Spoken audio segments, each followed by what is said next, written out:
Welcome to Polk Place. I'm Brian Lacey, and joining me in studio is Polk County Emergency Management Director Paul Womble. And if he's here, we must be going to talking about hurricane safety, hurricane prep, all the things that come with hurricanes. Welcome to the show, Paul. We are, Brian. Thank you. Yeah, well, talk to me a little bit, every year it's the drill, talk to me a little bit about when the season starts off, when it ends. Well, hurricane season is June through November. We've got other threats, though, outside of hurricane season, so all those preparedness things help, really all year, right? We've got severe weather. In Polk County, our worst tornadoes have been right around Christmas, going way back in our history here in Bartow in the 60s, right around Christmas. So having a plan is the key, right? You want to be prepared, know what can happen at your house, know what you have to do with your family and your business, and then be ready to go all the time. Well, let's talk about that plan.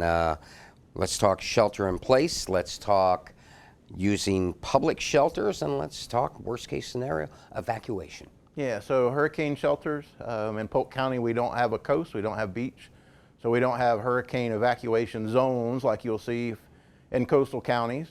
Our evacuations and sheltering recommendations here really are mobile homes, RVs, manufactured homes, those houses that may not hold up to super strong winds like we would see in a hurricane.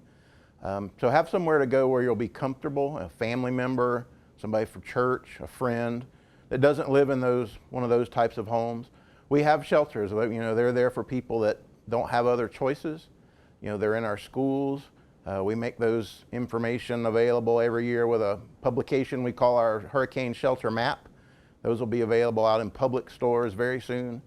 And then you can always look on the county website to get our list of shelters. Obviously, things that we see during the hurricane season are power outages. So let's talk hurricane generator safety too. Yeah, safety. So, our biggest threat here in Polk County is those super strong hurricane force winds. We saw after Hurricane Irma just a few years ago, almost 90% of the county that next day had no power. I've taught the people that had no power for 2 weeks. So think about right now, if your power goes out at home today for 2 weeks or even an hour, what can't you do? You probably can't cook. You probably can't communicate because your internet or your TV is going to go out. You need to have a battery-powered radio, a way to charge your cell phone. And yeah, generator safety is big. A lot of people, they have generators, right? But you have to operate those safely. They can't be inside. It's the exhaust. The fumes from the exhaust, unfortunately, we've seen in our past do injure and unfortunately kill people if they're operated in the wrong place. And you also want to make sure when you know what you're doing, you don't hook them up to your house. You plug your refrigerator in, plug your fan in, however, if you're going to cook, with extension cords that are the right size. You don't want to hook those generators up to the house because that can hurt the linemen. If they're coming to fix your power and you've hooked your generator up incorrectly, without an electrician involved, you could only make things worse. So you just want to be safe. I want to talk a little bit about our special needs shelters. We know that there are several shelters in place, depending upon, you said throughout the county, depending upon all the action that happens. But we have special needs shelters, and we have a partnership with Citrus Connection and Florida Department of Health. Talk about those, and for those that are going to need those special needs shelters, the things that they're going to have to do to register. Yeah, so that program is for people that they may live at home. They've probably got some kind of medical equipment or their own oxygen that has to be plugged in. It has to have electricity to keep them alive and well. So they can register with us by calling the emergency management number. Again, that's all on our website. And they can get registered. We want to know who they are, and we work with them to help make a plan to get them into one of our shelters if they meet that level of care. So yeah, there's a partnership. We're all about partnerships. That's really what we do. So the Department of Health, Polk County School Board, Polk County Sheriff's Office, in this case Citrus Connection, we will, if you need transportation to a special needs shelter or a regular shelter for that matter, you can call and get our application filled out, get on our registry. And then if there is a storm threatening, we will call and say, hey, do you still need to go somewhere? Again, that should be plan B. But a lot of times people, it's amazing to me how many people have very serious medical problems. They live alone at home in a mobile home, and they only may not have very many family or home health as their only caregiver. Those are the folks that really should register and be in our program. That way they have a safe place to go. Talk to me a little bit about preparation that needs to be made if you're sheltering in place, if you're leaving, and also talk about our shelters themselves. Only a few of them are pet friendly. Correct. Yeah, so pets, people that have pets, that's part of your family, so they should be part of your plan. You know, if you're going to stay at home or you're going to go to a family member or a friend's house during a storm, you know, got to have water, got to have food. You need to make sure they're up on their shots.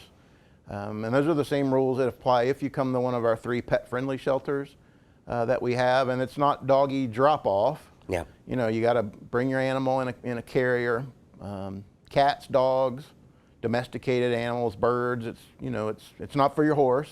But, you know, again, it's part of we want everybody to have a plan. And if you don't have anywhere else to go and you have, you know, cats and dogs, and you, again, live at home alone in a mobile home and you don't have anywhere else to go, we have those 3 pet-friendly shelters in the county, and then you can go make sure they're open. We mentioned the partnerships and the role of Polk County emergency management during a hurricane. Talk about that view from 30,000 feet and what happens, say, if a hurricane either comes close or is coming close. You know, walk me through, you know, from the alerts that we get to when a storm passes, if you can do it in about a minute. Sure. So everything we do in a storm is related to when's the weather going to get bad, and that's based on the Hurricane Center forecast. So if we're a few days out, 4, 5, 6 days out, you know, we start talking with our partners. I mentioned some of those earlier. The school board, sheriff's office, all the county agencies, the state agencies, and private nonprofit, even, you know, faith-based, you know, churches. Those are all part of the team. So we make sure everyone gets ready to go. They know the storm's coming. As it gets closer, then we have to make decisions, right? When are we going to open shelters? When will we need to move those special needs patients that have transportation needs? And then we're keeping everybody informed. And right before the storm, you know, everybody's going to hunker down. And, you know, we've got the Emergency Operations Center at that point fully staffed with everybody that we need in the building. We roll our shutters down, and while the storm is overhead, we start making plans on what are our priorities in the next couple of days.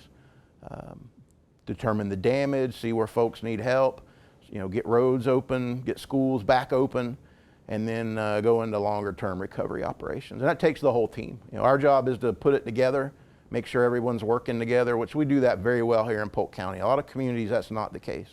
You know, somebody else and somebody else don't like each other, right? Well, we work very well here together. All the levels of government, all the nonprofits, our business community, you know, everybody's engaged, and we're working together here to make sure, take care of our community. That's really what it's all about. Well, Paul, I want to thank you for coming in today, and with any luck, you know, I'd rather just see you out in the community, definitely not in the EOC this hurricane season. Correct. I feel the same way about you, Brian. Polk County Emergency Management wants you to be prepared this hurricane season. Potential threats from hurricanes include powerful winds, heavy rainfall, storm surges, coastal and inland flooding, rip currents, tornadoes. Now, the Atlantic hurricane season runs through November 30th.